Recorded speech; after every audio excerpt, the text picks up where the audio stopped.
Bonsoir à tous chers amis, nous sommes ce soir à quelques heures, à quelques jours du 19 Kislev.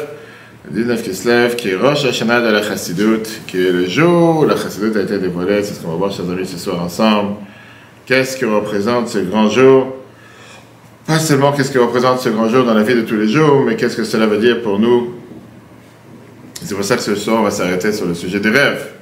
Puisque c'est aussi la paracha de cette semaine, pour dédier les Ilun Nishmat Chana Bat Moshe. Et on va voir justement, est-ce qu'on doit croire à nos rêves? Est-ce qu'on ne doit pas croire aux rêves? Est-ce que les rêves c'est une simple illusion comme on vient de voir?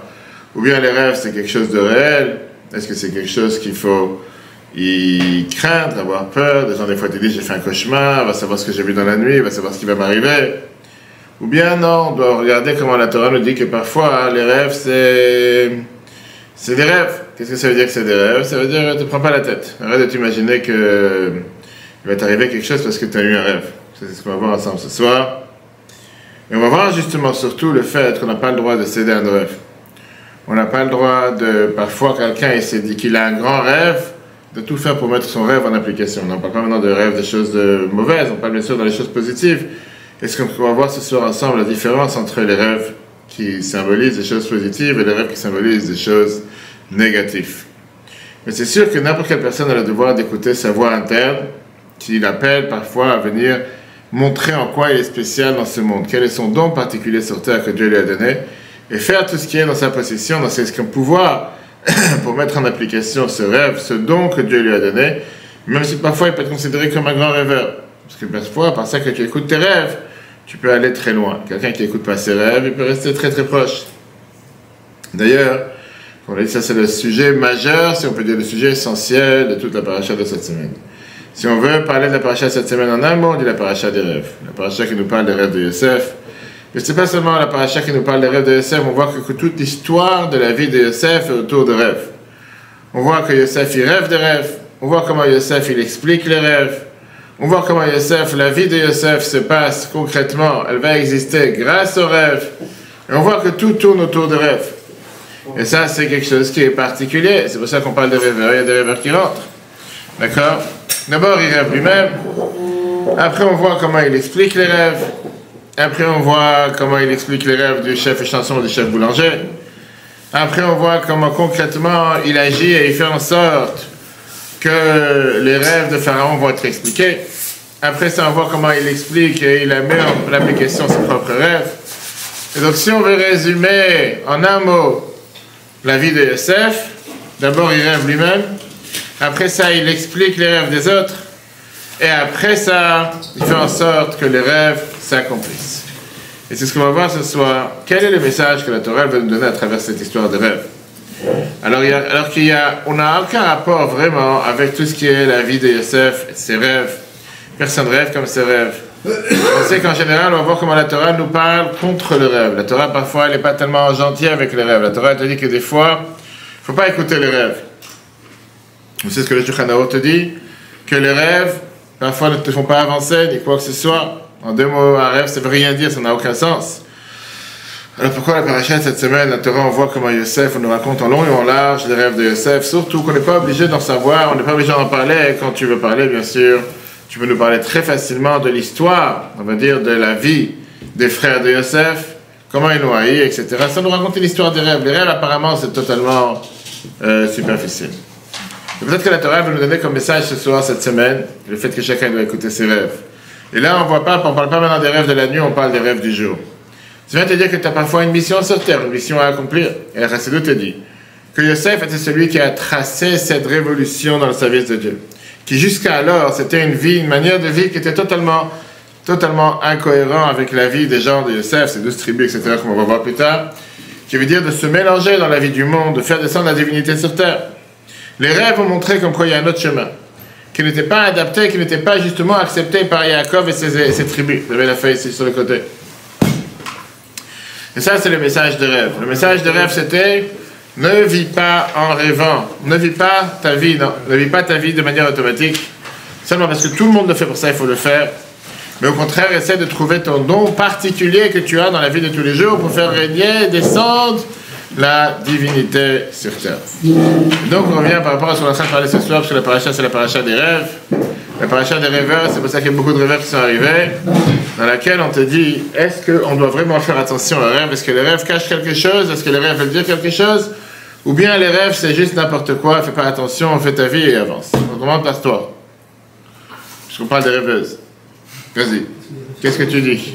Est-ce que les rêves ça a un sens ou les rêves n'ont pas de sens? Oui, les rêves ça a un sens, oui. Donc, qu'est-ce que ça veut dire ça a un sens? Hier soir, tu as rêvé qu'aujourd'hui, tu vas quoi? Tu vas jouer au loto, tu vas gagner, tu vas jouer au loto. Non. Tu veux dire que les rêves ont un sens? Pas tous, mais quelques-uns. Alors, explique-moi, quoi c'est la différence? Quel rêve a un sens, quel rêve n'a pas de sens? Un rêve, c'est peut-être des... Pourquoi tu as rêvé hier soir d'un éléphant qui est entré dans ta chambre? Non. Qui sortait de la chambre? Non, mais après, des fois, on ne rêve pas, mais quand je rêve, des fois, c'est des choses que j'ai envie. Et alors? Et inconsciemment, j'y pense. C'est des choses que tu as envie, inconsciemment tu penses, c'est pour ça que tu rêves ou tu rêves et pour ça que tu penses? Non, c'est la première chose que je dis. C'est quoi? Puisque tu y rêves, pour ça que tu penses. Voilà, c'est ça. Qu'est-ce que tu dis toi? Peut-être c'est plus sensé. Selon les profs, les rêves c'est... Oublie maintenant les proches, je parle de toi. Du coup, Tu fais des cauchemars dans la nuit, tu donnes un coup de poing dans le mur, tu as une rêve que tu as vu, je sais pas, un fantôme qui rentre dans la maison.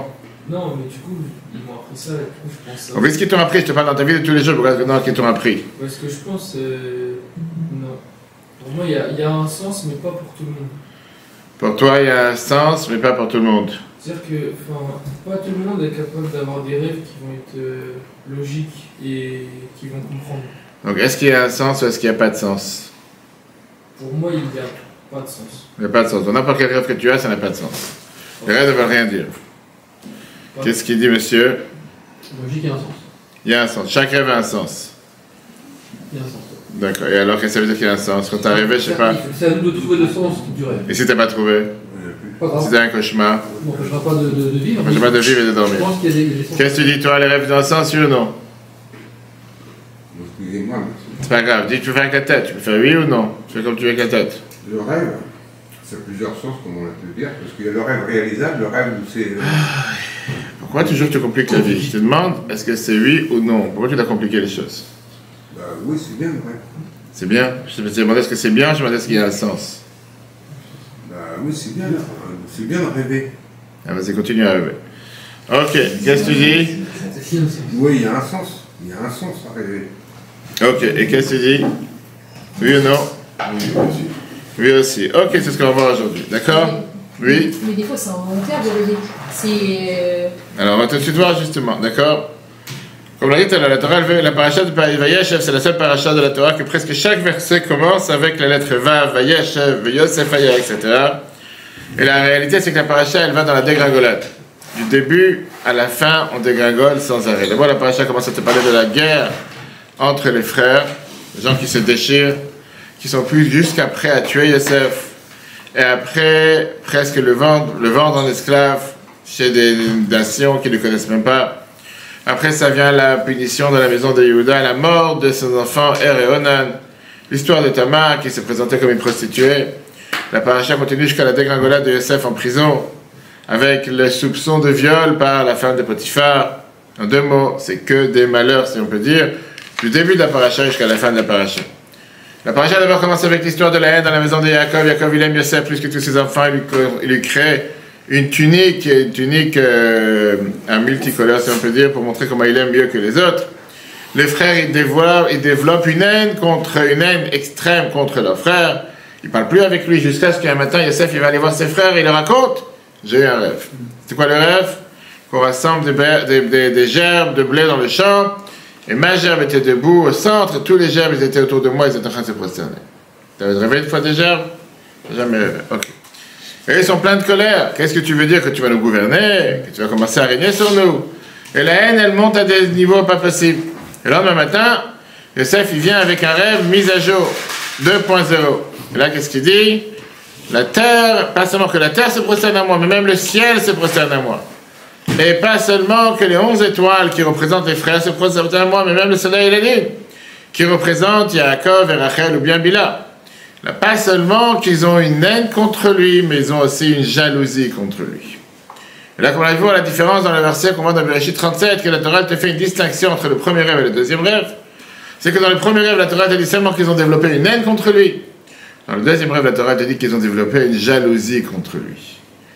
Pourquoi le premier c'était une haine et le deuxième une jalousie? C'est deux qualités totalement différentes. La jalousie vient du fait, la haine vient du fait même de que Yosef il a raconté. Ils ne croyaient pas dans les rêves. Et ils n'ont pas donné aucune intention au rêve. Ils n'ont pas pensé que quelqu'un qui rêve c'est quelque chose de sérieux. Par contre, ils étaient pleins de haine sur le fait que son rêve, il fait croire comme si maintenant il va venir régner sur eux, il va gouverner sur eux, etc. La jalousie, c'est tout à fait le contraire. La jalousie, c'est le fait que tu es d'accord avec ce qui s'est passé. Tu es d'accord avec le fait, oui, c'est un fait, c'est une réalité. Et oui, c'est vrai que Yosef, il va être le roi sur eux, mais ils sont jaloux. Pourquoi lui et pas nous? D'accord? Deux sentiments totalement différents. Ça, c'est comment il explique Rabbi Avraham, le fils du Rambam.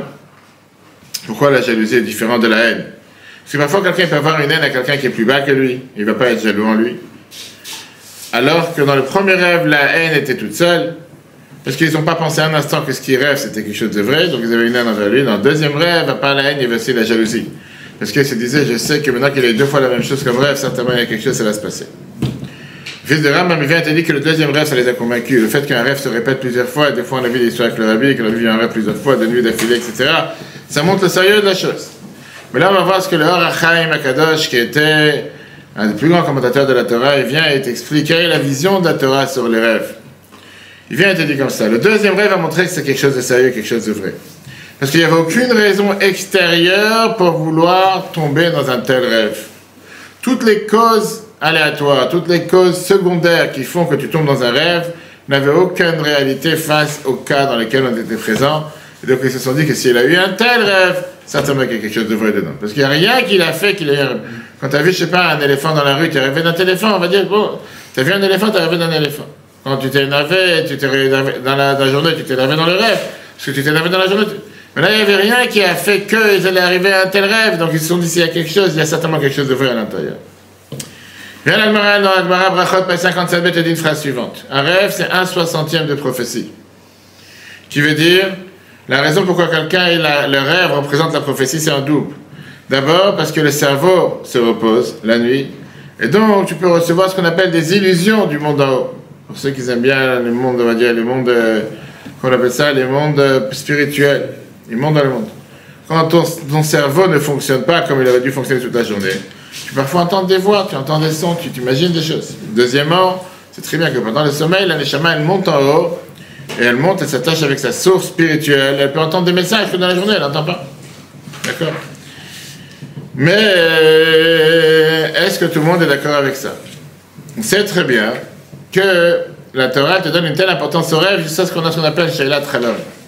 Il y avait beaucoup de gens qui avaient l'habitude justement de se réveiller ou d'éveiller des questions importantes pendant qu'ils dormaient, poser dans le ciel et recevoir des réponses du ciel. On a un livre halachique qui s'appelle Or Zarua, qu'a écrit le Rabbi Yitzhak Ben Moshe il y a 800 ans à Vienne, et ça a été appelé tout ça par rapport à une question qu'il a eue dans un rêve.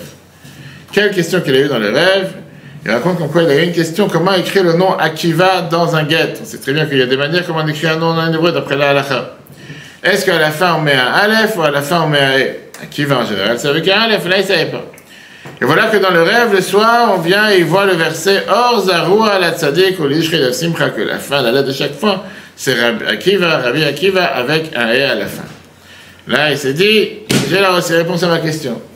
Et cette semaine, comme j'ai dit tout à l'heure, c'est Dieu, ce samedi soir, on aura le grand Malav Malka samedi soir pour l'honneur de Yutat Kislev, l'Admour Azaken, avec de magnifiques vidéos de Rabbi, enseignements, et magnifiques conférences, etc. On voit dans un livre qui a été écrit il y a plusieurs centaines d'années en arrière, il y a 700 ans en France, qui s'appelle Shut Min HaShamayim, les questions-réponses qu'on a reçues du ciel. Et c'était écrit par un des maîtres du Tosfot, qu'il avait l'habitude à chaque fois de demander des questions dans les rêves, et il recevait des réponses à la question de la Torah qu'il avait. Et là-bas, il a écrit qu'il a demandé une question la nuit de Yutat Kislev, c'est la seule date qu'il y a dans tout ce livre. On lui a dit, sache que ce jour, c'est un jour de bénédiction, un jour propice pour de bonnes nouvelles, qui est, si Dieu veut, ce vendredi qui arrive, 280 ans depuis la naissance du Admour Azaken, le jour de la libération des prisons, comme on l'attend dans le parler. Ça, c'est une approche. Pour tous ceux qui parlaient des rêves jusqu'à présent, ils étaient contents. Ok. Mais il y a une deuxième approche. C'est un code de feuilles ici à l'avant. Mais il y a une deuxième approche au rêve, totalement le contraire. Le prophète et les Chachamim te disent qu'un rêve, c'est prêt? c'est un recueil de bêtises qui viennent de sources extérieures, qui n'a rien à voir avec Dieu ou la spirituelle, mais ça vient de quelque chose de très très bas. D'accord avec ça ou pas? Pas d'accord avec ça. Ça fait pas plaisir. Attends, on n'a encore rien dit. Tu préfères, on va voir ce que tu vas préférer à faire. Après, on te demandera ton avis. Tu vas voir la suite. Viens la Gemara Brachot. La Gemara Brachot 55b, t'as dit la phrase suivante. Rava, il demande une question. D'un côté, c'est écrit que Dieu il apparaît à Moshe en rêve. Bachalom adaberbo. Et de l'autre côté, le Navi, le prophète Zacharia a été dit Chalomot, Shav Yedaberu. Les rêves, c'est du vent. Alors, c'est du vent ou Dieu il apparaît en rêve? Toi, tu rêves toute la journée, il n'y a pas de problème, pas les gens normaux. Un rêve, c'est du vent ou c'est Dieu vient te parler dans les rêves. Et il te répond Kan ale de malach, kan ale de shed. Ça dépend si c'est par un ange, ça dépend si c'est par un démon. Vous voyez ce que ça veut dire? Ça veut dire que les deux possibilités sont vraies. Un rêve, c'est lui un moyen de dévoiler des forces spirituelles qu'il y avait en haut. Mais que malheur à celui qui se comporte dans la vie de tous les jours parce qu'il est rêvé la nuit.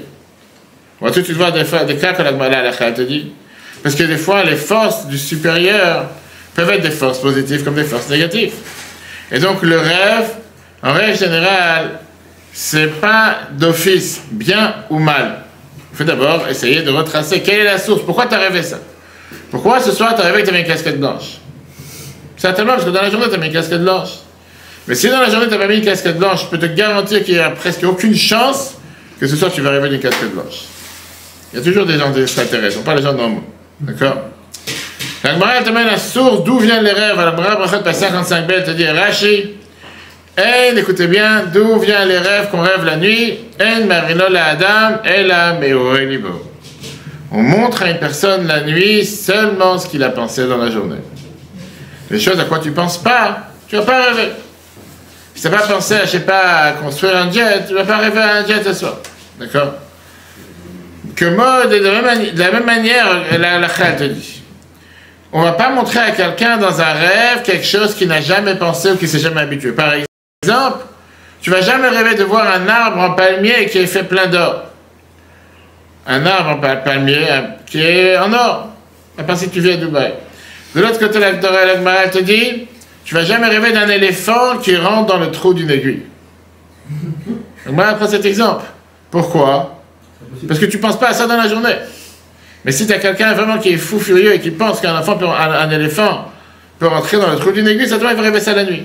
Ça dépend si c'est une grosse aiguille. Bravo. C'est ce que je te dis. Tu veux son nom? Je vais l'envoyer chez le psy après, c'est rien de savoir ça. Même une grosse aiguille. Hein? On peut penser également qu'un éléphant trompe énormément. Quel rapport maintenant? Tu parles d'un trou d'une aiguille, ce que la Gemara te dit. Quel rapport maintenant? Des milliers d'années avant le sens des rêves de Freud, les Chachamim t'ont dit, il faut savoir que le rêve, c'est la dimension de la sous-conscience de ce que quelqu'un il peut vivre avec toute la journée. L'âme est beaucoup plus riche que le cerveau. Le rêve, il est fait pour pouvoir justement te laisser t'envoler, on va dire, des choses qui sont beaucoup plus élevées que qu'est-ce qui est le cerveau que tu réfléchis tous les jours. C'est pour ça que dans le rêve, en règle générale, tu surmontes les peurs, les craintes, les fantasmes, des choses que tu as pu rêver dans la journée ou dans la nuit. Et tout d'un coup, ça commence à voler dans ton cerveau. Sauf que c'est des choses que dans la vie de tous les jours, tu n'aurais jamais fait.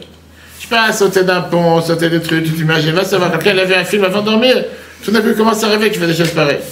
Je l'ai raconté plusieurs fois, une fois que j'étais à l'Yeshiva, j'avais dans ma chambre un ami qui s'est réveillé le matin. Quand il le matin, il avait tout le poing en sang.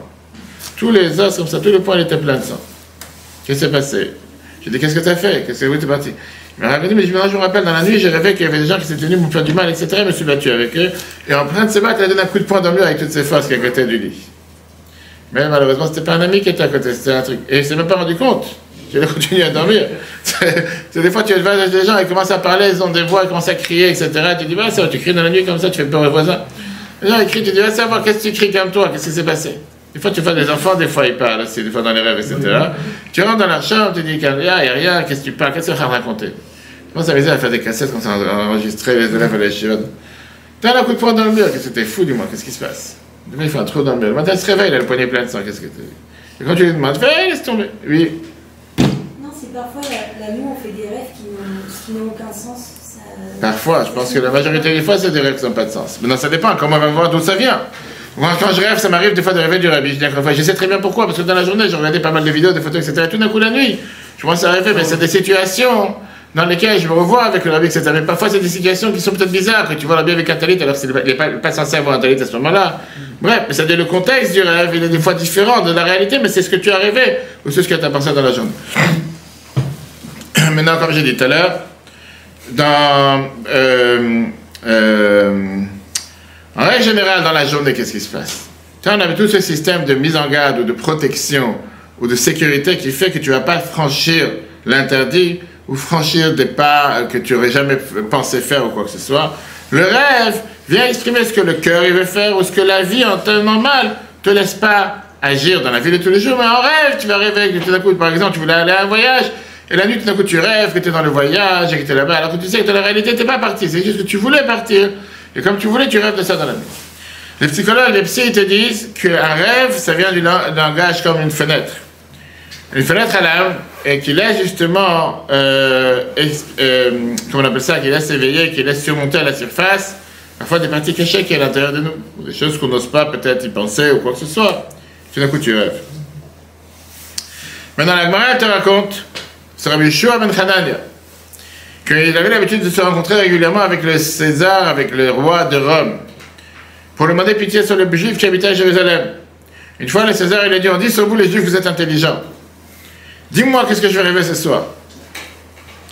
Rabbi Yeshua ben Hanania lui dit, tu vas rêver que les Perses, qui sont tes ennemis jurés, ils vont te prendre en prison, ils vont te capturer, ils vont t'obliger à paître des porcs.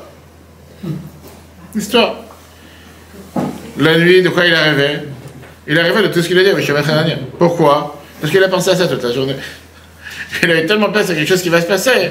C'est toute la journée, il a pensé à ce que Rabbi Yeshua ben Hanania il a dit. Et la nuit, c'est ce qu'il a rêvé. C'est pas que c'était un coup de magie ou c'était une prophétie. Il a pensé à ça toute la journée, il est arrivé à ça la nuit. Et donc, la réponse à la question qu'on a demandé tout à l'heure, c'est quoi les rêves? La réponse, elle est, c'est un double tranchant. Quelle est la source du rêve? C'est ça qu'on doit savoir. Est-ce que c'est un dévoilement de prophétie divin, un minimal qui vient chez la personne? Ou bien, on va te dire que le rêve, en général, c'est un dévoilement d'impureté au niveau les plus bas qu'il y a sur Terre. Et c'est comme ça qu'on peut savoir d'où est le rêve et qu'est-ce que veut dire ce rêve. Est-ce que c'est un message? Est-ce que c'est une mission positive? Est-ce que c'est un message de Dieu ou un encouragement? Ou essayer de pousser une personne à faire quelque chose de positif et avancer dans la vie?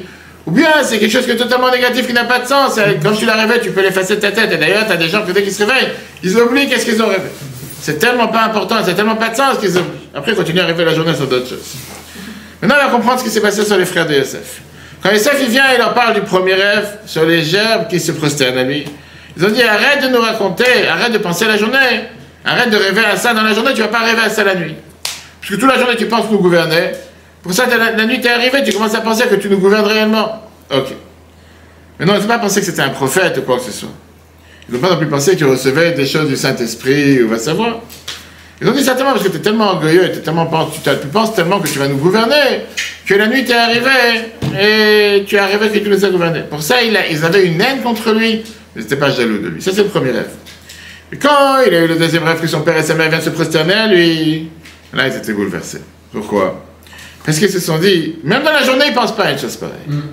Donc, si jamais il a eu une telle vision, si jamais il a eu un tel rêve, c'est certainement qu'il y a quelque chose de vrai. Il ne faut pas penser que c'est quelqu'un qui a des, je sais pas, des souffles, de je sais pas quel esprit qui vient dans sa tête et qui lui font imaginer des choses. Il savait très bien que c'était un jeune pieux qui apprenait avec son père la Torah, etc. Il était proche de son père. Donc, d'où lui vient des rêves pareils? Et donc, c'est pour ça que on appelle ça cette jalousie, cette haine s'est transformée en jalousie. Parce qu'ils ont compris que c'est quelque chose qui allait se passer. Ça, c'est ce qu'on a dit le Rachaim. Et donc, c'est pour ça que de là vient la réponse et la conclusion par rapport à nos rêves. Madame, un rêve peut venir d'une source pure, mais la grande majorité des chances, c'est qu'un rêve vient d'une source impure. Et c'est pas pour rien que la Gemara te dit que celui qui voit un tzaddik dans son rêve qui a un noun, il aura un miracle. Celui qui voit un tzaddik dans son rêve qui a plusieurs nouns, il aura plusieurs miracles. Alors oui, il a plusieurs nouns, Menachem, Mendel a deux nouns, Shner Saniak a deux nouns, il aura plusieurs miracles. Pourquoi? Parce que tu vois un tzaddik. Mais si tu vois un éléphant ou un animal qui s'appelle aussi avec un noun, je te garantis que tu n'auras pas de miracles. Tu auras des animaux peut-être qui vont venir te voir, pas autre chose. Pourquoi? Parce que la Torah, elle vient te dire que les rêves en général, ça vient des pensées que tu as dans la journée, parfois des pensées mauvaises, des pensées négatives, des pensées impures. Et nous, on n'est pas là pour remplacer les prophètes ou quoi que ce soit, c'est certainement que le mauvais penchant, il s'exprime pendant le rêve. Alors que dans la journée, il ne va pas s'exprimer parce que tu as un certain cadre, une certaine sécurité, une certaine protection. Arrive la nuit, il commence à s'envoler, comme on dit. Il faut redescendre terre à terre. Et c'est pour ça que la halakha te donne une règle. La halakha te dit clairement que les rêves, l'homme alim, l'homme oridim, le Shulchan Aruch, Hashem Mishpat, Siman 255, un rêve, ni tu montes et tu descends avec. Tu peux rêver que chez ton voisin, il y a un trésor, et pour ça tu vas aller casser le mur, si tu as cassé le mur, tu payes. Et même si tu as trouvé un trésor, tu n'as pas le droit de le prendre. C'est pas le tien, c'est juste ton voisin. La halakha te dit pareil par rapport aux choses d'argent. Quelqu'un, il n'a pas le devoir d'aller payer de l'argent parce qu'il a vu des choses dans un rêve. Il doit oublier ce qu'il a vu dans le rêve. Même si tu as des détails que tu as vus dans le rêve qui sont réels dans la vie de tous les jours, comme je viens de dire l'exemple, on ne va pas penser qu'à cause de ça, il doit commencer à dépenser de l'argent, prendre de l'argent. Pourquoi? Parce que la halakha te dit que pour des sujets d'argent, mais si tu as sorti une preuve. Tu dois amener une preuve que l'argent est la tienne. Je veux dire, j'ai rêvé hier soir que dans ton mur, il y a un coffre-fort. Tu as rêvé? Qu'est-ce que je te fasse? Et même s'il y en a qui dit que c'est le tien, c'est ce que tu as rêvé, c'est le tien. Et on peut penser qu'une partie de son rêve, ce sont des bêtises. On voit ça dans le Shulchan Aruch. De nombreuses reprises, les gens se sont tournés au rabbi avec des rêves qu'ils ont eus. Une fameuse fois, comme une femme, dans les dollars du dimanche, une fois qu'ils se tournent vers le rabbi, et qui dit, j'ai rêvé quand dans le rêve, on parlait de égozim, des noix. Et elle dit qu'égos, c'est en général un compte numérique chet, qui veut dire la faute. On va savoir qu'est-ce que j'ai péché sur terre, et tout certainement, on ne connaissait pas ton numéro. Elle est partie voir le rabbi, elle dit, qu'est-ce que je dois faire? À nombreuses reprises dans les Higot, on va voir tout de suite une très belle lettre, il a écrit en 1953. Le rabbi dit sur le rêve que tu m'as écrit, arrête de penser à ces rêves. Arrête d'être englouti, arrête de te mettre dans ce qu'on appelle enseveli dans tes rêves, comme c'est expliqué dans beaucoup de livres, que tous ceux qui se comportent de manière comme la Torah et les mitzvot, elle veut, alors même un rêve, ils peuvent tirer de ça un enseignement. Mais un rêve n'a pas d'impact sur toi. Pour ça, parce que tu as rêvé qu'il va t'arriver quelque chose, pour ça il va t'arriver une chose. De l'autre côté, le rabbi dit les gens de notre génération, qu'ils font tellement de choses banales toute la journée, beaucoup de choses, ils perdent de temps en vain. C'est sûr que les rêves n'ont aucune valeur, n'ont aucune importance, n'ont aucun impact, ne veulent rien dire, arrête de rêver et continue, redescends sur terre, comme on dit. Et parfois, le rabbi dit, les rêves peuvent arriver parce que tu as un mauvais penchant, un conseil du mauvais penchant, tu essaies de déconnecter la personne des choses réelles. Comment ça te fait rêver? Ça, c'est ce qu'on vient de voir par rapport à tous les cas dans lesquels on ne fait pas attention au rêve. Il y a un cas que la Torah te dit, il faut lui faire attention au rêve. C'est quand quelqu'un il a rêvé que la communauté l'a excommunié, la communauté l'a exclu, à cause qu'il a fait une faute grave. Là, il doit aller voir un bédine, ce qu'on appelle 3 personnes, pour annuler ce mauvais rêve. C'est pour ça qu'il y a des fois des prières pour annuler les mauvais rêves. Pourquoi? Parce qu'on lui parle des choses d'interdiction. Ça, c'est quelque chose qui vaut mieux s'éloigner. Pareil, des gens qui ont écrit au rabbi des fois qu'il y a des gens qui viennent d'un autre monde et qui leur bouleversent l'esprit pendant la nuit, qui ne laissent pas dormir tranquille. Le rabbi, plusieurs fois, il a dit que ce serait bien de voir si l'enterrement et le Kaddish a été dit comme il fallait pendant les 11 mois. Et si l'enterrement a été fait comme il fallait, parce que la Neshama, elle n'est pas tranquille dans le monde d'en haut, et pour ça, elle vient, elle bouleverse la personne qui a un corps sur terre. Donc il y a du réel dans des rêves, d'accord? Mais ça dépend quoi et quoi. Et à chaque fois, on a disait que pour se débarrasser des mauvais rêves, il faut vérifier les tefilin et les mezuzot et s'assurer qu'on a un talit katan kasher par les hommes, et de donner la tzedaka. Il y a beaucoup de résolutions que l'ami donne parfois à un mauvais rêve. Comment s'assurer? Il y en a qui ont donné un conseil d'avoir une mezuzah dans la tiroir, dans la table de lit, les chevet. Chacun, c'était différents cas, mais en tout cas, oui, il y a des fois des gens qui malheureusement sont sous l'emprise, il y a des gens qui te disent qu'ils ne veulent pas faire des cauchemars, et bien ça va. En 2 mots, si on résume ce qu'on vient de voir jusqu'à présent avant d'entrer dans les réponses, les rêves en général, chez les gens comme nous, et surtout ceux qui viennent te prédire le futur, n'ont aucun sens. Et la Torah te dit arrête d'y penser. Et donc tous ceux qui sont déçus peuvent prendre la pote, peuvent sortir, il n'y a aucun problème. Et la Torah te dit que les rêves, arrête d'y croire, arrête de te prendre la tête avec des rêves. Alors si c'est comme ça, d'après tout ce qu'on vient de voir, la Chara, Shulchan Aruch, etc., on a un problème avec la paracha de cette semaine. Comment ça se fait que toute la paracha de A à Z vient nous parler des rêves? On parle des rêves, on a vu tout à l'heure les rêves de Yosef, et donc tous ces détails, comment il a expliqué les rêves, comment lui il a rêvé, etc., etc. Qu'est-ce que nous on doit apprendre du fait que tu as une telle paracha dans la Torah qui vient et qui te parle de rêves? Arrête de rêver, comme on dit. Tout du paracha pour des rêves, parle d'autre chose, plus intéressant. Est-ce que parfois le rêve peut être prémonitoire? Encore une fois, on a dit tout à l'heure, tout dépend. Est-ce que le rêve c'est un rêve positif ou négatif, un rêve qui est dans le sujet de la Torah ou un rêve dans le sujet profane? Un rêve qui, on va tout de suite voir, un rêve qui te pousse à aller vers l'avant ou un rêve qui te pousse à faire marche arrière. On va tout de suite voir. D'accord? Et la question qu'on demande, puisque la Torah c'est un enseignement, qu'est-ce que nous on apprend de cette histoire que la paracha nous raconte cette semaine, la paracha des rêves? La Bible a parlé de ça plusieurs fois. On va voir une histoire que la Bible raconte dans le côté Sichot, sur volume 10, page 116, volume 25, page 209 et volume 35, page 160. Et c'est vraiment une base fondamentale de la Chassidut, surtout que cette semaine, on a les Yutet qui se lèvent le jour de la naissance de Admor Hazaken, 280 ans, on va fêter ce vendredi Shabbat et samedi soir, c'est une très très belle conférence, un très beau buffet, etc. Commençons avec un détail intéressant. Jusqu'à présent, tous les rêves que la Torah nous parle dans le Chumash Bereshit te disent qu'il a rêvé dans la nuit. Bachalomala, on a vu il y a 2 semaines Vayet, c'est que Yaakov il rêve quand il est sur l'échelle, avec l'échelle et les anges qui montent et qui descendent. C'est encore une fois, il n'est pas parti dormir dans la journée, il n'est pas parti faire une sieste. C'était pendant la nuit. La seule fois dans laquelle on ne voit pas que la Torah te mentionne le mot la nuit, c'est dans la paracha de cette semaine. On l'a vu avec Yaakov qui s'est réveillé quand il a dormi dans l'endroit où il y avait le Beth Amikdash, il a dit il y a certainement Dieu ici. Et sans arrêt, on voit avec Pharaon qu'il s'est réveillé, il a dormi encore une fois, il a rêvé une deuxième fois. Quand tu parles des rêves de Yosef, chapitre 37, versets 5 à 9, la Torah te dit il a rêvé un rêve, il a raconté à ses frères. Il a eu un autre rêve. Et il a raconté à ses frères, la Torah ne te dit pas il s'est réveillé, elle ne te dit pas c'était la nuit, elle ne te dit pas il a dormi, rien. Il rêvait les jours, comme beaucoup de juifs. D'accord. Maintenant, la Torah te dit, peut-être c'est pour te faire allusion que les rêves de Yosef, c'était pas juste des fantasmes, c'était pas juste, on va dire, comme on l'a dit tout à l'heure, des cauchemars, on va savoir s'il fallait tomber sur la tête, etc. Mais ça reflétait quelle était sa vie, quel est le but et quel est le rôle qu'il a dans sa vie, qui était une révolution par rapport à tout ce qui était ses patriarches, Abraham, Yitzhak et Yaakov, et les 12 tribus, les 11 tribus qui restaient.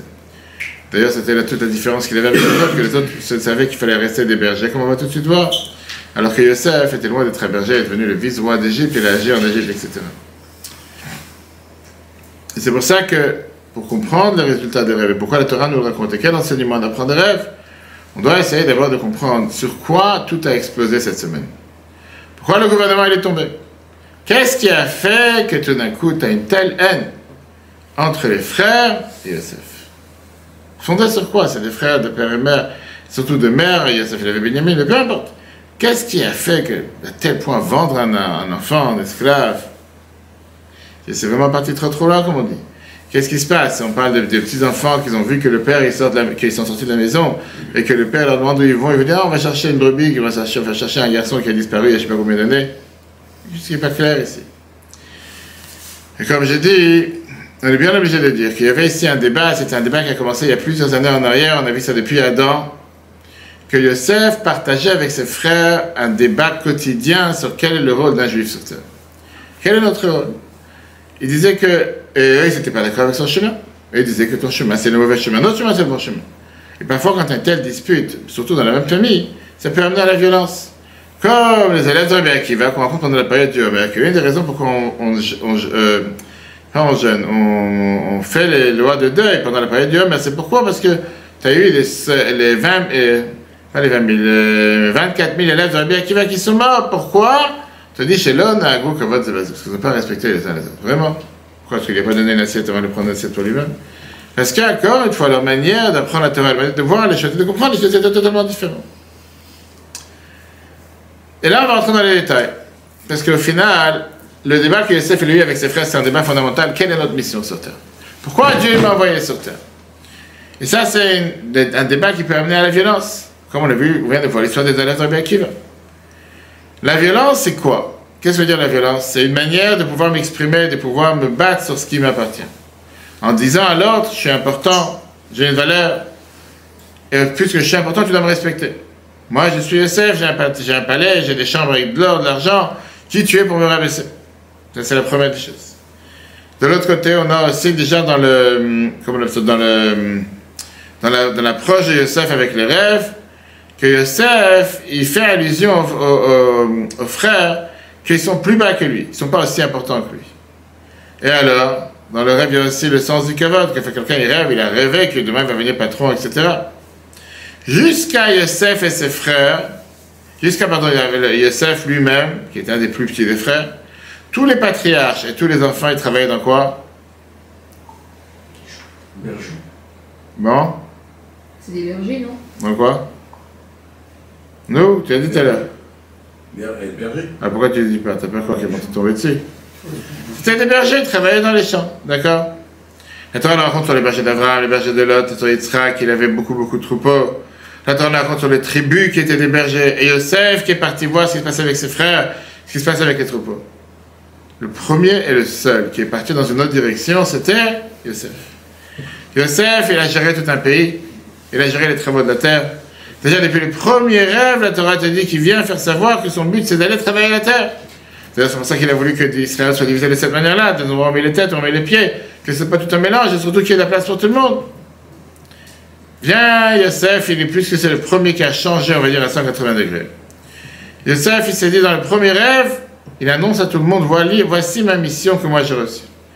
Quelle est ma mission? De travailler pour les 12 tribus, au milieu où il y avait le Aaron, etc. Pourquoi il travaillait dans cet endroit-là? Pour pouvoir assurer que tous les autres frères et sœurs, les frères, les autres tribus vont pouvoir faire leur mission sur terre. Ça, c'est pour ça qu'il était à l'intérieur. Mais non. Comme j'ai dit tout à l'heure, la grande distinction qui s'est passée entre Yosef et les autres frères et les autres juifs qui étaient à l'époque, c'était que jusqu'à présent, les frères de Yosef, les patriarches de Yosef aussi, quel était leur métier principal? Berger, exactement. Les bergers d'un troupeau. Ça, c'était leur travail. C'était pas des pompes à chaleur, on va savoir. Ça n'existait pas encore. Ça, c'était leur travail.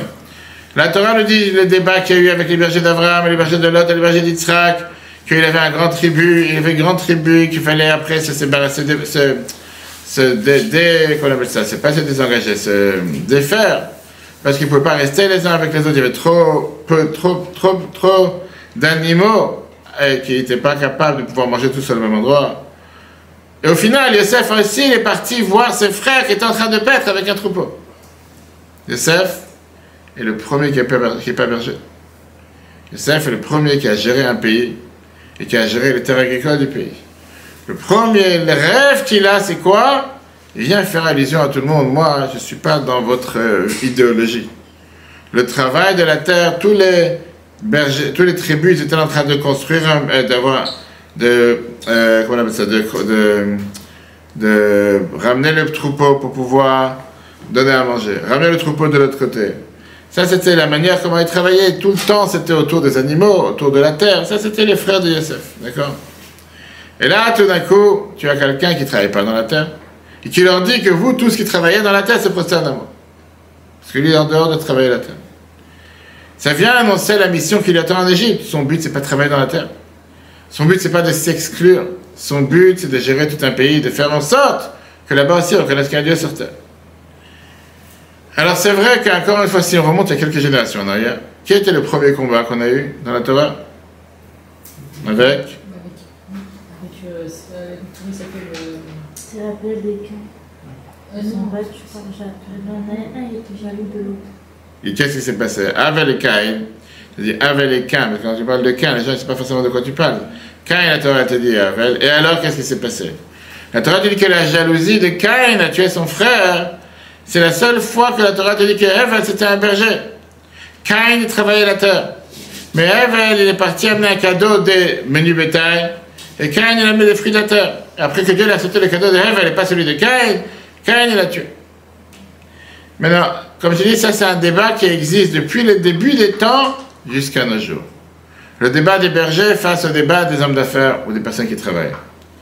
S'occuper d'animaux, c'est très beau. Ça te plaît, non? Mais c'est spirituel. Ça n'a aucun sens. C'est comme si quelqu'un, on va dire, qui gère l'entreprise, mais ce n'est pas l'entreprise qui le gère. Il travaille pour vivre, mais il ne vit pas pour travailler. Ça, c'est s'occuper des animaux. D'abord, quand tu t'occupes des animaux, tu as pitié sur eux, miséricorde sur eux. L'histoire de Moshe qui est parti courir derrière une brebis galeuse. Parti chercher une brebis qui s'est égarée pour la ramener. Elle a dit, je ne savais pas que tu avais soif, tu m'aurais dit, je te ramenais. Ils avaient le langage des animaux. Nous, pas forcément qu'on parle, nous, on parle comme des animaux, mais on n'a pas le langage des animaux. Ça, c'était au départ, ça, c'était avec Moshe. On voit aussi l'histoire avec David, qui a eu de pitié sur le troupeau. Deuxièmement, travailler avec des animaux, tu as des heures souples. Pas obligé de faire des heures supplémentaires. Parce que tu peux faire sortir le troupeau maintenant. Tu peux le faire sortir dans 1 heure. Tu peux le faire sortir il y a 2 heures. Pas écrit, on ne parle pas maintenant de traire des vaches. Il faut respecter des horaires. Faire sortir le troupeau, tu peux dire, ils ont une montre. Ils n'ont pas de Rolex, je ne sais pas à quelle montre, pour savoir à quelle heure il faut sortir. Troisième point avec les animaux, le travail avec les animaux, ça libère la tête. Ça te laisse réfléchir. Ça te donne la possibilité de regarder tous les horizons avec la pelouse, avec les montagnes, avec tous ces autres endroits. Et automatiquement, c'est connu qu'il y a beaucoup d'histoires dans les Sipur Hersidim qu'on raconte, qu'il y avait une fois une âme d'un berger qui était avec une âme profonde, une âme qui vient de grande qualité, qui était sur la porte du champ avec sa flûte dans la main en train de mettre les talit et les tefillin et chanter à Dieu. C'est la summum de la joie, il était enfermé dans un autre monde, il n'était pas dans ce monde. Yosef, de l'autre côté, c'est celui qui a dit, je suis maintenant prédestiné à devenir un des plus grands chefs planétaires, l'Égypte qui est un des plus grands pays. Il devient celui qui va gérer la puissance de l'Égypte, qui à l'époque, elle était gouvernée ou elle était soumise à l'Amérique ou la Chine, ou les deux à la fois. Et au moment de la plus grande famine, il fallait bien sûr d'abord mettre du manger pour tout de suite, pour les gens qui sont là, parce que tu peux mettre du manger qui va pousser dans 6 mois. Mais si dans les 6 mois, tu as tous les gens qui sont là, ils vont mourir, à quoi ça sert? Qu'est-ce que tu as gagné? Et comme on sait très bien que le riz, tout le monde te dit que c'est quelque chose qui peut se, comment on appelle ça, digérer très lentement, et ça amène des énergies sur un long terme. Viens, la Torah, elle te dit c'est la même chose que, pas seulement par rapport à des énergies, par rapport à ce qu'on appelle, quoi j'ai dit les énergies, l'énergie qu'il a. Mais c'est en règle générale, la Torah te parle par n'importe quelle personne qui travaille, on ne parle pas seulement de travailler la terre, on parle de travail tout court. Parce que la Torah, elle te dit, le prophète, il dit, Oved admato yish balachem, celui qui travaille sa terre, il va pouvoir se rassasier de son pain. Seulement quelqu'un qui est considéré comme un esclave face à sa terre, à son travail, qui travaille dur, va pouvoir profiter de récolter de ce qu'il a planté. C'est quoi en général le symbole quand tu vois un agriculteur? En général, il a le dos penché avec une bosse comme un chameau, et il a le front qui transpire parce qu'il n'avait pas de ses patates. Des fois, on voit le matin à l'école, on voit des gens, je ne sais pas si c'est des Thaïlandais ou d'autres, mais on voit ça beaucoup. On voit ici aussi en Seine-et-Marne, ils sont debout, ils sont pliés avec les mains par terre à enlever une salade, enlever encore une salade, enlever encore une carotte.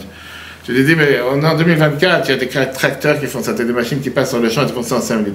Pourquoi? Et des fois, tu les vois dans la pluie, ils sont baissés en deux. Un travail qui est fatigant, un travail qui est très difficile. Pas seulement ça, l'agriculteur, il est subordonné, on va dire, sur les périodes de l'année. Il y a des périodes dans lesquelles il peut travailler, il ne peut pas travailler, les différentes saisons, exactement. Ça aussi, c'est difficile en fonction, il doit travailler en fonction du soleil. Il doit se lever tout le matin pour abreuver la terre avant que le soleil tape trop fort, parce qu'après, ça sera impossible. Et il est toujours à la recherche de savoir s'il n'y a pas un loup, ou il n'y a pas, je sais pas, un renard, ou il n'y a pas quelque chose qui va venir, ou un serpent qui va venir attaquer ses troupeaux. Plus que ça, on voit que sans arrêt, il n'est pas tranquille. Il n'est pas tranquille parce que le fait d'être tellement pris par son travail, même si c'est un travail facile, littéralement, mais il peut s'éloigner des deux. Et il peut parfois dire que ma récolte a poussé grâce à la pluie qui est tombée, ou bien le soleil qui a frappé, mais pas penser un instant que c'est le bon Dieu qui a décidé ce matin que le soleil doit apparaître. Si Dieu n'aurait pas voulu que le soleil apparaisse, il ne serait pas apparu. Mais ça serait en plein jour. Et là a commencé le fameux débat entre Yosef et ses frères qui n'a pas fini jusqu'à aujourd'hui. Le débat est, est-ce qu'un juif il est prédestiné pour agir et vivre de manière matérielle, de forger la civilisation, ou bien le contraire, il doit s'occuper seulement de servir Dieu, se fermer dans son coin, et pas regarder ce qui se passe à la porte de chez lui, si c'est un juif ou un non-juif, un malade, un juif ou non-juif. Rien, je rentre dans ma bulle, je fais ce que j'ai à faire et je sors. Ça, c'est la question du siècle. Est-ce qu'on est là sur terre pour penser qu'à soi? On est là pour penser aux autres. Est-ce qu'on est là pour pouvoir agir, faire seulement ce que Dieu m'a demandé, mais en regardant ce qui me regarde à moi? S'il y a mon voisin à côté, qu'on a vu dans l'avion la semaine dernière, qui vient et qui demande de mettre les tefilines, on lui met les tefilines tout de suite. Ou bien, tu dis non, monsieur, tu n'avais qu'à être éduqué, tu n'avais qu'à avoir tes tefilines. Bien, on était dans un magasin, dans le bureau, dans la bibliothèque de la ville. Et il y a un juif qui rentre avec un satou, qui avait l'air Lubavitch, etc. Il rentre avec un autre juif. Et moi, instinctivement, parce que j'ai l'habitude à chaque fois, j'ai demandé à l'autre, est-ce que tu as mis les tefilines aujourd'hui? Il fait non. Et il était déjà 4h30, je crois, quelques minutes avant la shkia, avant le coucher du soleil. Mais il est venu avec quelqu'un qui l'a accompagné, quelqu'un qui s'y connaît, qui a une longue barbe. J'ai dit, tu lui as pas demandé s'il a mis les tefilines? Cours en bas dans les voitures, va chercher pas de tefilines. Il reste quelques minutes, il n'a pas mis de tefilines. C'est encore une fois, comme j'ai dit, c'est chacun de se poser la question, est-ce qu'il en a vu ça dans la conférence la semaine dernière, de être preneur ou être donneur? Alors quel était le débat? Est-ce qu'on peut vivre comme un juif en étant en pleine Égypte, en plein de ce qu'on appelait dans la Torah la nudité de la terre, un des endroits les plus pires qui existaient à l'époque, plus bien sûr les manteaux, etc. Ou bien, en deux mots, ça veut dire agir de manière que tu mets tes mains dans tout ce qui est les choses les plus mauvaises qu'il y a sur terre, au risque de pouvoir te perdre. Ou bien, quelqu'un va dire, non monsieur, moi je m'enferme dans les 4 coudées. Ah, le voisin en face, il n'a rien fait, il ne sait pas que c'est Sukkot, il ne sait pas que c'est Hanouka, il ne sait pas que c'est Purim. Il avait qu'à avoir des parents qui l'enseignent. Il n'a pas des parents qui l'enseignent, il a qu'à chercher sur Internet. C'est pas à moi d'aller me prendre la tête et perdre mon repas de Shabbat et perdre mon kiddush, je vais savoir, pour aller faire plaisir à quelqu'un d'autre. C'est le Dieu que j'ai. Les frères de Yosef, ils voient Yosef. Et qu'est-ce qu'ils disent? C'est un non-juif, c'est un goy. Parce qu'il ne fait pas de travail. Non, pardon, eux, ils ont dit qu'un juif ne peut pas être un goy. Eux, ils ont dit qu'un juif ne peut pas travailler comme un non-juif travaille. Il peut faire des rôles qui l'élèvent dans la Kedusha, qui l'élèvent dans la pureté, mais travailler dans la terre. Se rabaisser jusqu'à spirituellement parlant, un juif qui n'a jamais fait la Torah et les mitzvot, qui n'a jamais répondu Amen à une mitzvot, lui, tu vas amener sur le réel. Non, laisse grandir, laisse que quelqu'un il avance dans la vie tous les jours, etc. Et donc, Yosef, il vient à ses frères, il a dit, chers amis, vous êtes totalement sur la mauvaise route. C'est pas que Waze, il vient et te fait un raccourci. Yosef, il vient et dit, écoutez, chers amis, notre rôle sur terre, c'est de créer le monde. De ne pas attendre d'être assisté en disant, ah, l'avion vient d'atterrir. Va bouger, va faire quelque chose, va ramener des juifs. C'est ce qu'on attend de chacun d'entre nous. Le vrai monde se passe dans tous les gratte-ciel, dans les champs, dans les rues, dans les tours, n'importe quel autre endroit. Tu vois un juif, avant de parler de quoi que ce soit, demande, tu as fait la mitzvah aujourd'hui. Et sinon, il faut lui faire la mitzvah. Notre devoir, c'est d'être un émissaire dans la rue, pas seulement dans la maison. Que quand quelqu'un fait du commerce, fait les choses avec droiture, qu'il partage sa réussite avec les pauvres, qu'il arrête le travail en plein milieu de journée, fermer pendant un quart d'heure pour faire mincha, etc., etc. Donc ça, c'est le débat initial qui a commencé entre Yosef et ses frères, et il ne s'est jamais terminé jusqu'à nos jours. Maintenant, on va comprendre pourquoi la Torah te dit que quand les 12 tribus sont descendues en Égypte, ils ont vu Yosef, Hem lo ikiru, eux, ils ne l'ont pas reconnu à Yosef. Ils n'ont pas reconnu leur frère qui avait perdu. Et la question, elle est comment ils n'ont pas reconnu? Combien un frère peut déjà changer en 22 ans? Surtout qu'il était déjà à 17 ans, il était déjà une âge adulte. C'est pas un bébé qui a grandi à 15 ans, tu vois pas vraiment sa tête, etc. Est-ce qu'ils n'ont pas vu les traits de couleur, ou va savoir les traces de la Rachel sur la tête de Yosef? Ils ont vu que c'était le fils de Rachel, etc. Et donc, la question, elle est comment est-ce possible? C'est vrai que les Chachamim nous disent que quand il est parti de la maison, il avait 17 ans sans barbe. Et là, maintenant, il est revenu, il avait 39 ans avec une barbe. C'est vrai que c'est difficile à reconnaître parce que c'est pas la même personne. Néanmoins, combien ça va vraiment changer, on va dire, la figure d'une personne à tel point que tu ne peux pas reconnaître que c'est la même personne. Moi, je le dis avec des enfants, que tu vois dans leur tête la tête des parents, même si c'est 20 ans, 30 ans plus tard, etc. La Bible explique le problème, pourquoi la Torah te dit qu'ils ne l'ont pas reconnu. C'est pas qu'ils ne l'ont pas reconnu physiquement. Parce qu'ils pensaient qu'il avait un nez sur les oreilles, et les oreilles à la place du nez. C'est pas qu'ils n'ont pas reconnu. Qu'est-ce que ça veut dire? Ils l'ont pas reconnu. Ils l'ont pas reconnu du fait qu'ils n'arrivaient pas à croire que tu peux vivre en tant que Yosef dans un pays qui est contre la religion. Dans un pays qui est antisémite, dans un pays qui est le pays de l'Égypte. Ils se sont dit, mais nous, on est tellement loin de tout ça. Nous, on ne peut pas se voir vivre dans un tel endroit. Dans un tel endroit, c'est impossible pour un juif de vivre dans un endroit qui n'a pas cette proximité avec la Torah et les mitzvot. Que notre frère, maintenant, va diriger un pays. Que notre frère, il va être dans un endroit qui est totalement, pas seulement laïque, qui est totalement contre les valeurs de la Torah. Et là-bas, il va grandir comme un juif. Impossible. Tu veux grandir comme un juif, tu dois être d'abord à Sharim, à Jérusalem, mais pas dans un autre endroit. Qu'est-ce qu'on apprend ici? Que le débat qu'il y a eu avec Yosef et ses frères, c'est le fait que Yosef disait que si je suis dans un endroit sur terre, j'ai certainement une mission. Je ne suis pas là sans mission, je ne suis pas là juste pour regarder sur un transat, voir comment les avions ils montent et ils descendent, voir comment le soleil est parti dormir ou il est parti se lever. Il y a une mission sur terre. Viens Yosef et te dit, tu sais quoi? Tu sais comment c'est ta mission? Écoute tes rêves. Écoute tes rêves, écoute ta parole à l'intérieur de toi-même. Écoute les bonnes nouvelles que tu entends dans la vie de tous les jours. Parce que chacun d'entre nous, il a quelque chose qu'il voudrait vraiment faire pour le service de Dieu. Ah, il va agir avec les enfants, il va agir avec des adultes, il va apprendre la Torah, il va rajouter des mitzvot, il va rajouter de la tzaka. Et ça veut dire, arrête de perdre le temps, arrête d'attendre que demain le rêve se concrétise. T'as un rêve, fais tout pour le mettre en application. Maintenant, on dit bien sûr des rêves positifs. C'est un rêve que tu vas aller frapper les voisins, tu vas taper à la porte, tu vas aller les frapper. C'est pas de ça qu'on parle, d'accord? Et un des endroits dans lesquels le Rabbi parle de ça, c'est dans les côtés Sichat par rapport à la paracha de Pinchas. Pourquoi c'est Pinchas qui a tué Zimri, ce fameux chef de tribu qui ne s'était pas comporté comme il fallait, il avait des rapports interdits? Parce que, et pas Moshe, parce que la Torah, depuis le départ, te dit que c'était sa mission à lui. Et c'est pour ça que si tu as un rêve qui te dérange à toi particulièrement, et pourquoi il ne dérange pas ton voisin? Certainement que ce rêve veut dire quelque chose pour toi. Ça veut dire que ce rêve vient te dire que peut-être tu as, toi, ici, une mission que tu dois faire, que ton voisin ne doit pas faire, et c'est pour ça que ce rêve te dérange à toi, et pas à ton voisin. Écoutez cette histoire. C'était environ une dizaine d'années, un ami raconte, c'était un jeu d'histoire dans la paracha Pinchas. un shliach qui raconte, c'est aussi le rabbin de la communauté, et il vient d'expliquer la différence entre Pinchas et Moshe, que si c'est Pinchas qui a tué ce chef de tribu, parce que certainement que Dieu voulait, c'était lui remplir cette mission, après il a rendu Cohen, etc. À la fin, il y a quelqu'un qui était présent en cours, il a dit, Monsieur le rabbin, il faut que je vienne vous parler. J'ai dit non, ok, pourquoi pas. C'est vrai qu'il est assis à côté de moi à la synagogue. Mais c'est quelqu'un qui parlait jamais en général, il ne racontait pas comme la semaine dernière. J'ai fait le cours à Romainville et quelqu'un après il me voit, il fait mais c'est incroyable comment le cours que vous avez dit ça me concerne tellement de A à Z, tous les détails. Ouais, c'est bon, le prophète. Il dit comme ça, il dit moi je suis un gynécologue et moi je gère la, comment on dit ça, la chambre, l'étage ou le service des accouchements à l'hôpital Barzilai et Ashkelon. Maintenant, toi, tu viens de parler comment, parfois dans la vie, grâce à un rêve ou quoi que ce soit, on dévoile quelle est notre mission sur Terre. Alors, je vais te dire comment moi j'ai dévoilé aujourd'hui quelle est ma mission sur Terre. Il était 3h moins 2, j'allais maintenant terminer mon service à l'hôpital pour retourner à la maison. Je mets mes affaires dans mon sac, je me prépare à sortir, tout d'un coup, je reçois un appel d'urgence d'une des chambres d'accouchement, une des chambres de naissance, qu'on appelle ça. Comment on dit ça, une chambre d'accouchement, oui. Et là-bas, il y avait ce qu'on appelle une femme qui vient d'avoir ce qu'on appelle non. Elle a eu ce qu'on appelle le liquide amniotique qui a été avec le liquide amniotique qui a été j'ai oublié maintenant.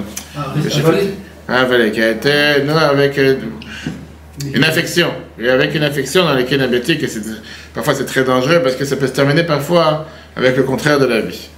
Pendant 4 heures, on a essayé de sauver sa vie et la vie de son bébé. Et à la fin, on a réussi. Je viens d'arriver de l'hôpital directement, je n'ai pas eu le temps de passer par la maison pour me doucher ou quoi que ce soit. Et maintenant, tu viens de dire quel est le but et le rôle de chacun d'entre nous. Moi, je pensais comme ça.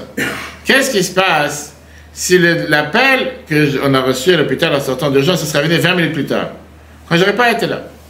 Et que le docteur principal du service, il n'était pas présent à l'hôpital parce qu'il n'était pas là cette fin de semaine, etc.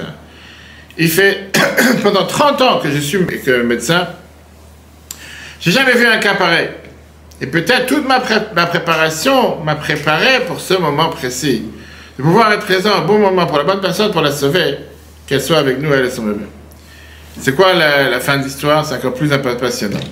Quelques mois plus tard, il décide d'aller à la retraite en avancée de l'hôpital, parce qu'il a eu tellement de stress dans tous ces blocs opératoires et les chambres d'accouchement, etc., à longueur de journée, de s'inquiéter pour la vie des bébés et des mamans, il a décidé de partir dans une clinique privée. Et dans la fête que tous ses amis ils ont fait pour quand il est parti, ils ont invité Sarah pour pouvoir raconter l'histoire. Il a raconté la fameuse phrase qu'il avait écrite dans Yom Yom, qu'une Neshama descend sur terre 70-80 ans pour faire une seule faveur à un juif. Des fois, tu ne peux pas savoir où est ta mission sur terre. Arrête de rêver, ne rêve pas. Des fois, si Dieu t'a mis face à une situation, ça veut dire que tu dois agir. Voilà, chers amis, la réponse. Pourquoi la paracha de cette semaine te raconte l'histoire des rêves de Yosef? C'est pas pour te dire qu'on parle des rêves avec des vaches, avec des trucs. Parce que je pense pas qu'il y a quelqu'un ici qui avait rêvé des vaches grosses. Des vaches grosses, des vaches maigres, ça te parle? Et que les vaches maigres, elles ont mangé des vaches grosses, et les vaches grosses, elles n'ont pas grossi. La Torah qui te raconte ça, c'est les rêves de Pharaon la semaine prochaine. Ou bien cette semaine qu'il a rêvé avec la lune et les étoiles. T'as déjà vu une étoile qui se prosterne? Quand tu as vu une étoile qui se prosterne? Paracha cette semaine. Personne n'a rêvé des rêves pareils. Mais la Torah te dit pourquoi on a de tels rêves? Pour te dire quoi? Il faut arrêter de rêver. C'est numéro 1. Et numéro 2 pour te dire que c'est pas juste le rêve, c'est la vision du monde de Yosef, qui est une vision totalement différente de ses frères. Et ils pensaient que pour être un juif, tu dois forcément être enfermé dans un cocon où tu as que les animaux qui sont très gentils et que tu peux leur parler, qui ne te répondent jamais, et tu peux t'asseoir avec, tu vas avoir la pelouse, et tu vas prier, tu vas t'isoler dans la forêt, tu vas pouvoir parler au Seigneur. Yosef était soit sur terre, va dans les gratte-ciel, va dans les bureaux, va dans les endroits où il y a tout le grand bruit et tous les grands business. Et là-bas aussi, tu peux être un juif. Tu n'es pas seulement un juif quand tu es. Et ça, c'était le grand débat entre Yosef et ses frères. Qui c'est qui a gagné? Qui c'est qui avait raison au final? Yosef. C'est pour ça que le peuple juif aussi a appelé les descendants de Yosef dans le psaume 80. Le cours en replay sur Torah.fr. Très bonne soirée à tous. N'oubliez pas que samedi soir, bien sûr Shabbat, on a la fête comme d'habitude, mais samedi soir, c'est les 19 qui se lèvent. Et c'est le jour de la libération des prisons d'Admo Azakel. C'est pour ça qu'on a un très bon moment de Marc ici avec un très très beau cours qui vient nous exprimer, qui vient nous expliquer justement qu'est-ce que c'est cette révolution planétaire que la Chassidoute elle a fait depuis tellement d'années jusqu'à nos jours. Et on attendra aussi, bien sûr, du voyage à New York que chacun qui a participé pourra nous raconter, pas en rêve, mais en réel. Cours en replay sur Torah.fr, c'est Dieu veut, à la semaine prochaine. eTorah.fr, la Torah en live. Ce cours est proposé par eTorah.fr. Pour nous aider à continuer à diffuser les cours de Torah, vous pouvez faire même une petite contribution sur notre site www.etorah.fr dans l'onglet « Faire un don ». Retrouvez-nous aussi sur les réseaux sociaux.